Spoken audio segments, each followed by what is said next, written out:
What's up, YouTubers? While we're talking about potatoes, don't be a dictator, be facilitator. You want to encourage and boost whatever goodness you see in the world.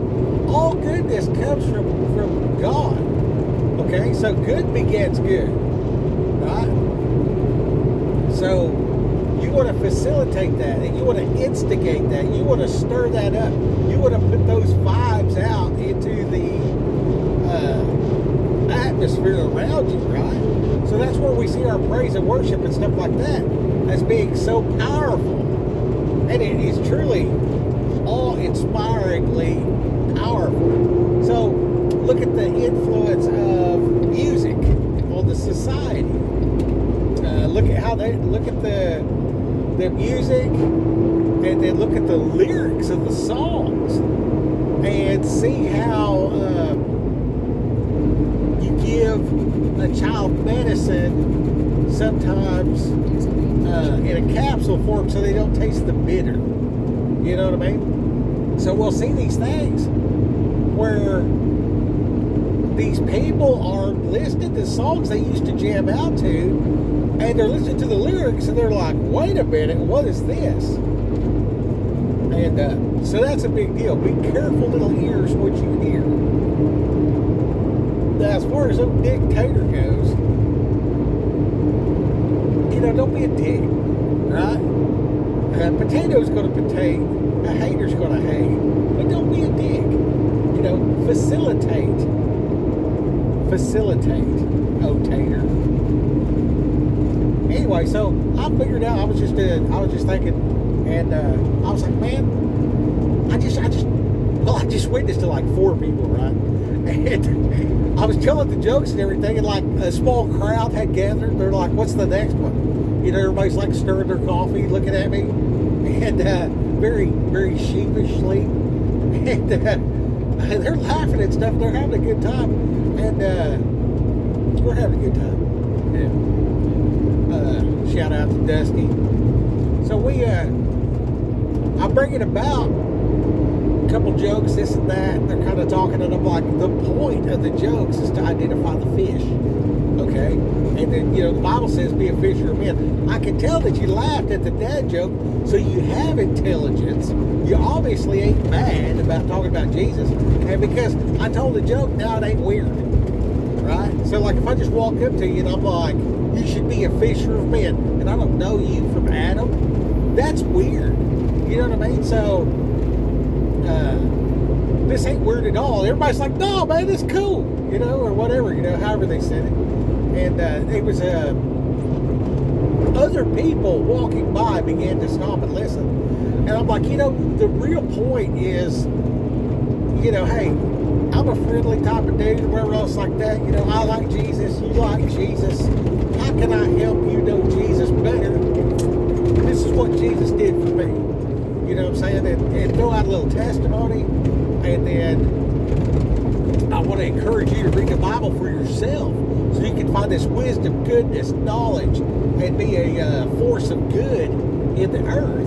You know what I mean? Well, anyway, that's pretty much what I told them. And if you do that, you know how they say, God bless, this road is terrible. So, and I'm in Louisiana, so it's easy to witness in Louisiana. So plus I'm kind of like mapping out a comedy tour, I guess, like where the jokes will be received well. Anyway, so I'm driving down the road and everything like that. I'm like, man, I just go around just juicing everybody up. You know what I mean? I think it was Tupac had a movie called Juice. Something about I got the juice or whatever like that. And he was the number one guy or whatever, you know what I mean, and all that. And I'm just like juicing there, like when I go to churches and stuff, I don't even care about what they're getting wrong. I'm not there to argue with you. You know what I mean? Like you just, if I encourage you to read the Bible and you got an argument with that, and you're just sitting there reading it yourself, that's between you and God. It ain't none of my business. And That's a fight I don't want. It's unfruitful. Whereas I see something you're doing right, and I encourage that. Well, I'm going to have a better day myself. Makes a lot of sense for me to juice the goodness.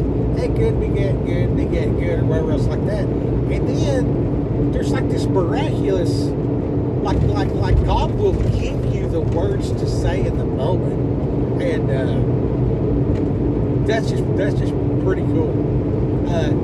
It's difficult, thunder thumbs, to express that because the pace of input, my brain and everything going on, like most of these videos are good, and then when I'm sitting still, you can tell I'm almost out of my element because I don't have enough going on at the same time.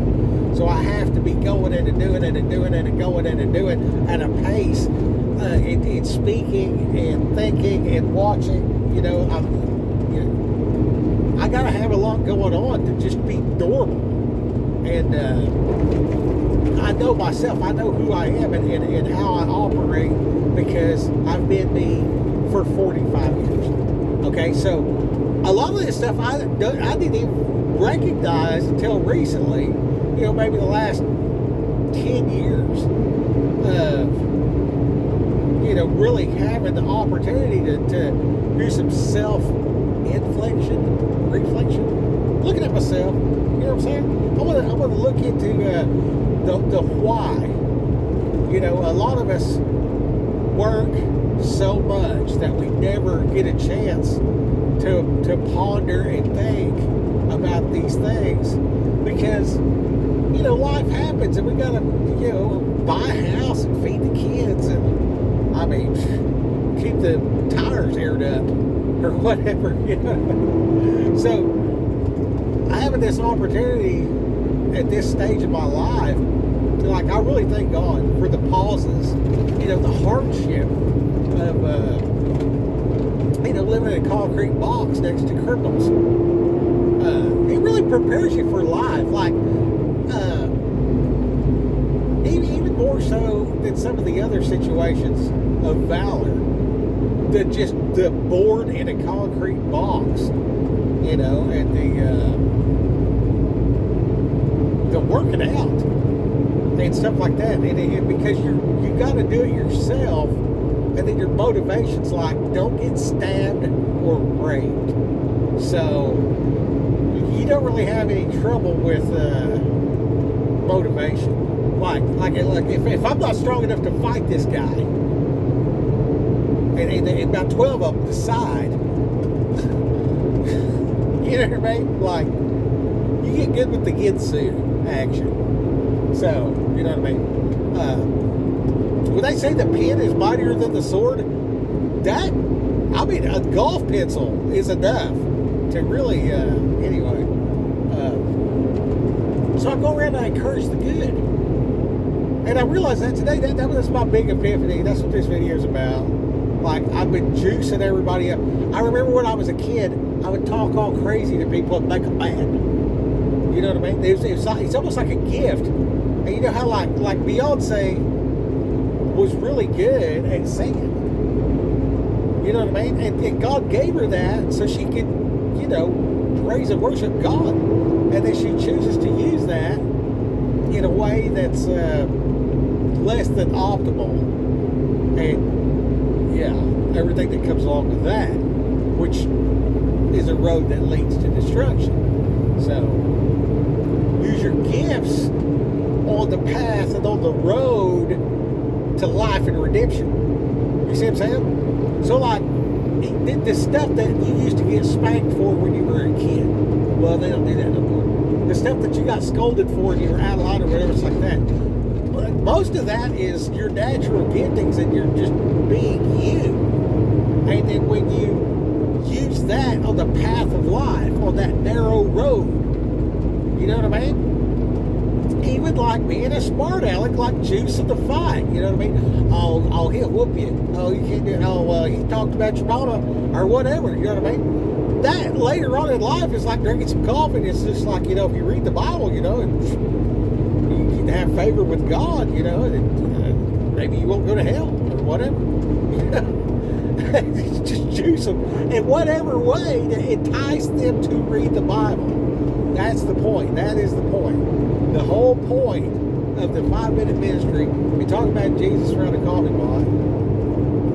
And then, most of the world's waking up to the fact his name was Yeshua. You know what I mean? So that's really cool. And then, take a minute to step back and say, what is God doing in these situations? Okay, so we see all this culture appropriation and all this other kind of stuff. And that's how a lot of people are realizing that his name was Yeshua. You know what I mean? They're like, oh, well, he's Jewish. In 1985, if I went to church, at the Baptist church, and said Jesus was a Jew, half the people would kind of be mad at me for just pointing that out. You know what I mean? And because they didn't think of it that way. It was a different mindset. It was a different time. So that shift of don't pretend to be an Indian or whatever, you know what I'm saying? Is it okay for the white guy to cook tacos or not?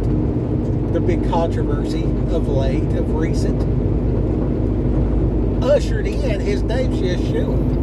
You know what I mean? So hey, God's a lot smarter than we are, and it's really cool to be on Team Jesus, Yeshua. So that's cool. And then, with the migrants. Okay, so the migrants came in. Of course, the enemy's sneaking in special forces and operations and stuff like that. Of course, the greedy people are, getting toppled through their greed and yada yada. And they want a bunch of low-paid workers so they can be rich and all this stuff. Of course, you know what I mean? And then now it's like, deport these people and blah, blah, blah, whatever, so they can get in. But, if I spent my whole life, building the land developments and properties and high-rise buildings, the last thing I want to do is get rid of the Mexicans. That makes no sense. I've been laughing. The whole time, it's like, we're going to deport all these people. I'm like, no, we ain't. You know what I mean? But then I do see a lot of people that did get deported. So how much greater is the thought process of these people came here, these people see the way of America, and then if you were a good Christian and you witnessed to them, and you told them about Jesus and stuff like that, and you brought that goodness and the way to operate a church and stuff like that, and just be a good dude and be that example, and then they go back to where they're from, and they're like, hey, they got the juice, like in the Tupac movie. It's like they went to this, it's kind of like the first time you go to LA or California or whatever. Used to, it's like, man, this is the place to be. California is the place you ought to be, or whatever. So you go out there, and then it's like, well, it's cool, but it ain't all that. You know what I'm saying? It don't live up to the hype. Okay, but there's a lot of hype because Americans are great salesmen. Okay, so the marketing scheme, right? So now these migrants came to America, now they're going back, right? So dude, that's God fulfilling the Great Commission. You see what I'm saying? He's using that to fulfill the Great Commission. It is a wonderful thing. Absolutely wonderful. If the people of God act like the people of God, it is incredibly good. It's incredibly good. And then now, with the way things are, so now we're not going to buy stuff. The rest of the world's going to come over here and build factories. Who's going to work in the factory? So I'm telling you right now, And this ain't no joke. This ain't no joke. God is in control. The Bible clearly says that God puts the people in power. That's the reason why it is the way it is. So pray for the leadership. Are they backstabbing lawyers, greedy, filthy pigs? Yeah, pretty much. But who put them there? The creator of the universe. He is the one that made it all happen. He is the one that did it. I don't care what your vote was. I don't care what machine or whatever else like that. The creator puts the ones in power for his purposes, for his times, and this is just little glimpses that I see from it. You know what I mean? And it's like, and of course the enemy's trying to kill us all. So, you know, somehow or another, in the book of Revelation talks about a bunch of saints getting their heads cut off. And then we clearly see a group of organized religion that actively cuts heads off of people in the world. Okay? And then there's like a bunch of nations of those type of people. And then just so happens, there's a lot of those type of people here in the United States driving around in these trucks. Okay? So there's the power of this, there's the power of that, whatever. But let's talk about the power of praise. Okay? God inhabits the praise. So the more that we blow the shofar, the more that we sing the songs, the more that we chase after God's heart through writing our own song, through writing our own, through denying ourselves whatever we like. I love bacon, dude. I don't eat it. It's an act of worship right now for me not to stop over here. I'm fixing to stop and get fuel. It's an act of worship for me to not get a bacon biscuit. So I'm doing without. You know what I'm saying? Hey, I mean, is that too much to ask? Nah, of course not. You know what I mean? There's a big debate about, you know, should we keep the kosher or not? Well, I'll tell you what. If I just go ahead and eat kosher, I don't have to worry about it. That's one less thing to worry about. I mean, Forrest Gump, you know. But Forrest Gump's talking about money. He's like, well, we don't have to worry about money. That's one less thing. You know what I'm saying? So, you know, be the alpha male. You know, take all the traits of the creator as best you can. You know what I'm saying? And then thank God. Thank the creator of the world that his son, Yeshua, came and died for us. So we got grace for the mistakes. Hey, just figure out what you messed up and fix it. You know what I mean? I don't care how long it takes you. I don't care how long it takes you. I don't care how long it takes. Do it. Do it. The one that's causing you the most problem, start there. Like, oh, I have this giant problem in my life. You know what I mean? I'm homeless. I'm strung out on heroin. And I got, you know, 5 kids by 4 baby mamas. Whatever. You might not start out with bacon. You might want to start with, like, get sober. You know, like the bacon's kind of down there on the low rug here. You know what I mean? Let's address this, you know, drug abuse and homelessness. You know what I mean? Let's start there. Maybe we'll go to rehab. You know, and take care of this big one first.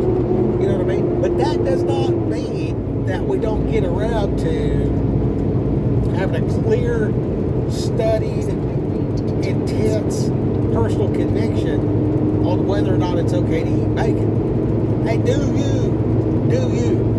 Do it God's way, but do you. You know what I'm saying? And when you praise, God inhabits the praise.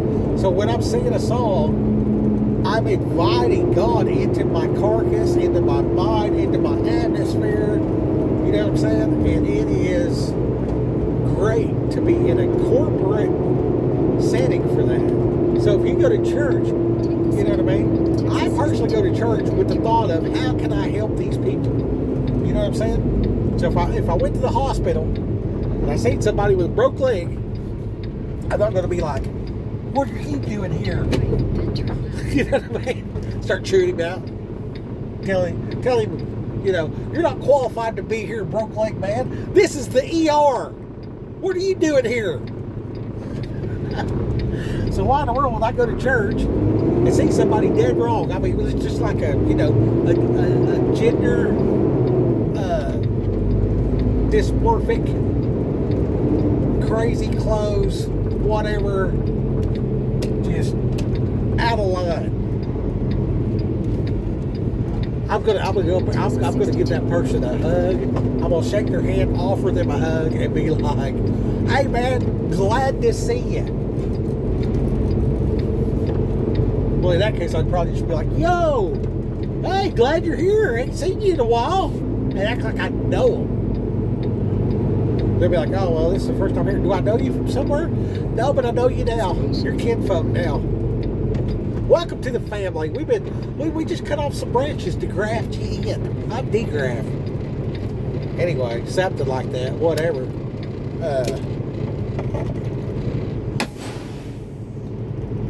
Because I want the sinners in church. You know what I'm saying? Like, where are they supposed to be? Where are they supposed to be? I heard a guy one time, he said, "Well, we don't just let anybody into the church." I said, "Well, I don't know what kind of outfit you're running here, but you might want to try it out." when you don't let the least of these in, the one that you're needing might not show up either. So go ahead and do that praise worship. That's a good deal. I'm hopping off here. Got to get some fuel. Rock Hill. Go get them.